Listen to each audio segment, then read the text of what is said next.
Sylvia Nasar, Grand Pursuit, The Story of Economic Genius.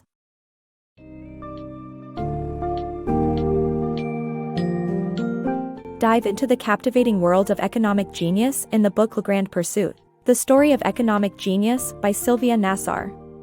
This summary takes you on a historical journey through the lives and ideas of some of the greatest economic thinkers, from the era of Charles Dickens to the present day.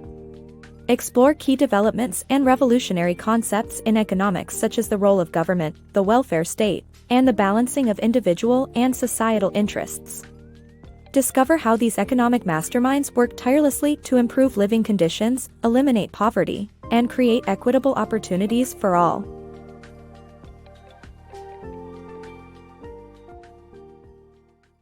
A Christmas Carol's Impact.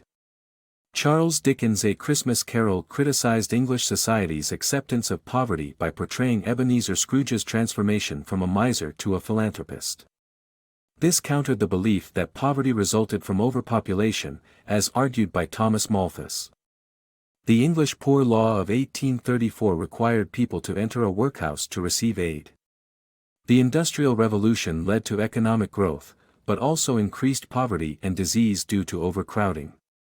European social unrest led to Karl Marx and Friedrich Engels' collaboration on a new political and economic system for workers.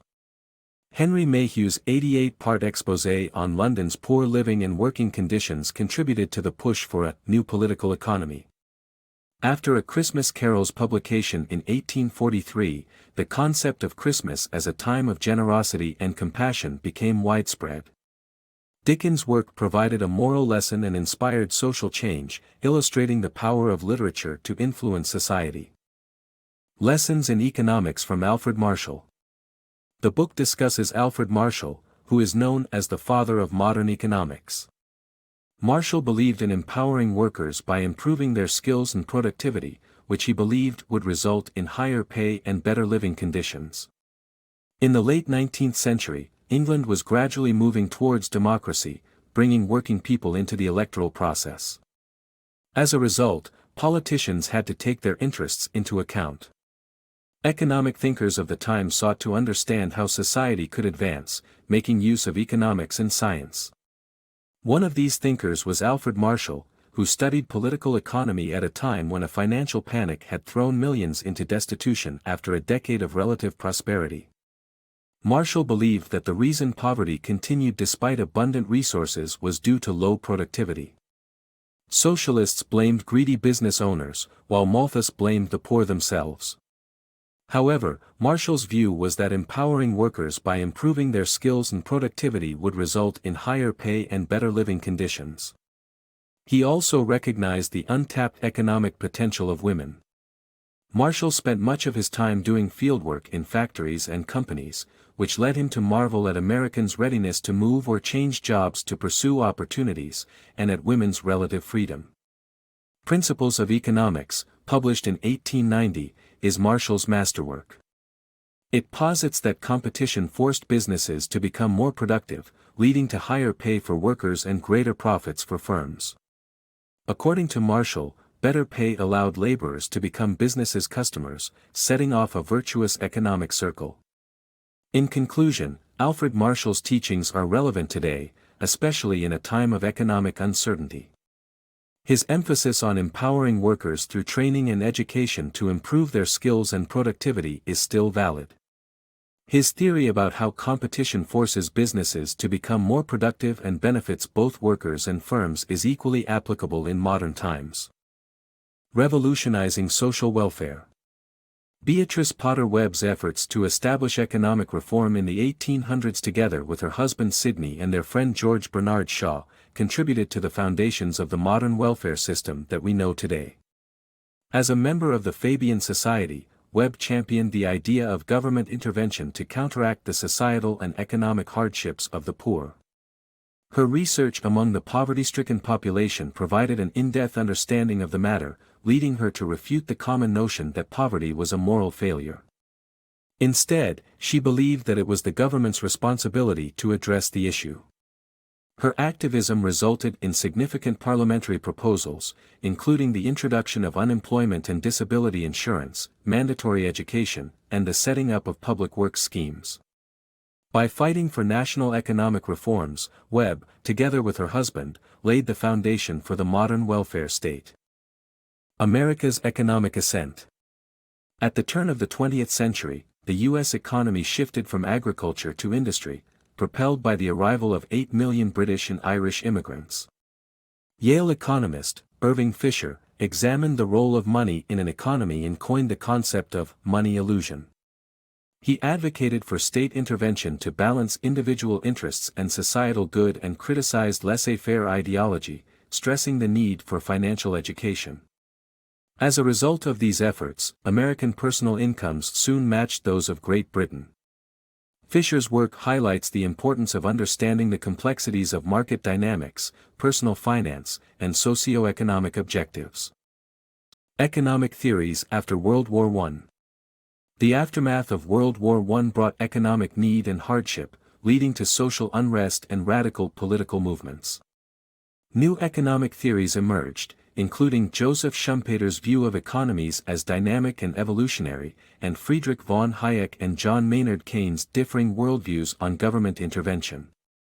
Schumpeter believed in government-guided free markets, while Hayek believed in using mathematics and statistics for accurate forecasting, and Keynes favored active government economic involvement.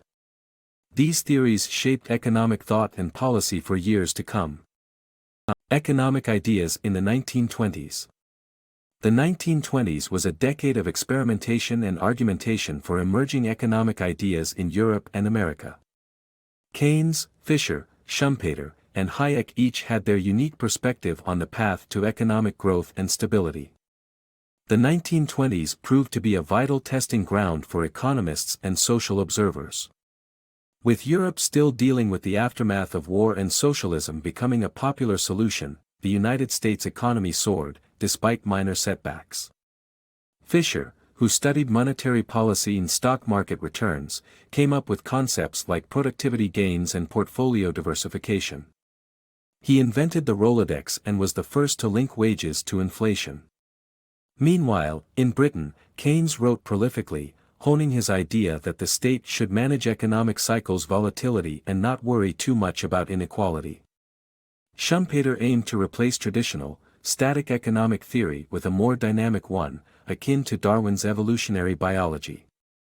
Hayek's econometric analysis enabled him to predict the 1929 stock market crash, but it caught Keynes and Fisher by surprise, with the latter losing over 80% of his net worth. The Great Depression ruined Fisher by 1931. Keynes believed government intervention, in the form of public works, lending, and debt forgiveness, was vital to jumpstart economic activity. In contrast, Schumpeter and Hayek maintained that doing nothing was the best course of action. Unfortunately, policymakers in the US and Britain failed to heed Keynes' warnings and instead increased taxes and cut spending, leading to a further downward spiral in the US economy in 1937. Today, economists still study the ideas of these great minds, seeking to learn from their successes and mistakes. Economics behind American wars. The Second World War gave birth to America's manufacturing stronghold. The country's economy thrived with the number of government agencies managing the financial aspects of war and Milton Friedman's idea of withholding taxes from employees' paychecks. This extended income tax to more families than ever before, igniting the massive funding mechanism that American politicians would rely on in decades to come. Progressive tax rates allowed the government to keep spending while cutting tax rates without running huge deficits. Tax policy has become an essential part of the country's budget. In recessions, the government spends to keep the economy on an even keel, while in good times, the money erases government deficits. It's ironic that a proponent of low taxes and less government, Milton Friedman during the Reagan years, proved Keynes's merit. Science has become a vehicle for solving the myriad social ills of poverty, disease, and ignorance, leading to success in the United States war efforts. Amartya Sen, Revolutionizing Modern Economics. Amartya Sen, Nobel laureate in welfare economics, challenged traditional economic thought by emphasizing the importance of freedom and choice in gauging well-being. Sen grew up in an upper-class family in India and witnessed the man-made food shortage that took millions of lives, leading him to question the underpinnings of modern economics.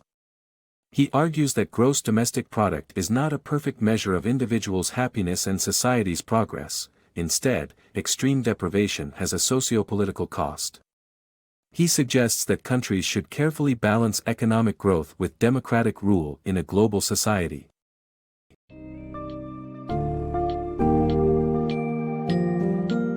In A Grand Pursuit, the story of economic genius, Sylvia Nasar paints a vivid picture of the evolution of economic thought over the centuries. We have seen how economists like Alfred Marshall, Beatrice Potter Webb, Irving Fisher, Joseph Schumpeter, John Maynard Keynes, and Amartya Sen shaped modern economics and challenged conventional wisdom. Their theories and ideas offered practical solutions to social and economic issues, paving the way for progress and prosperity.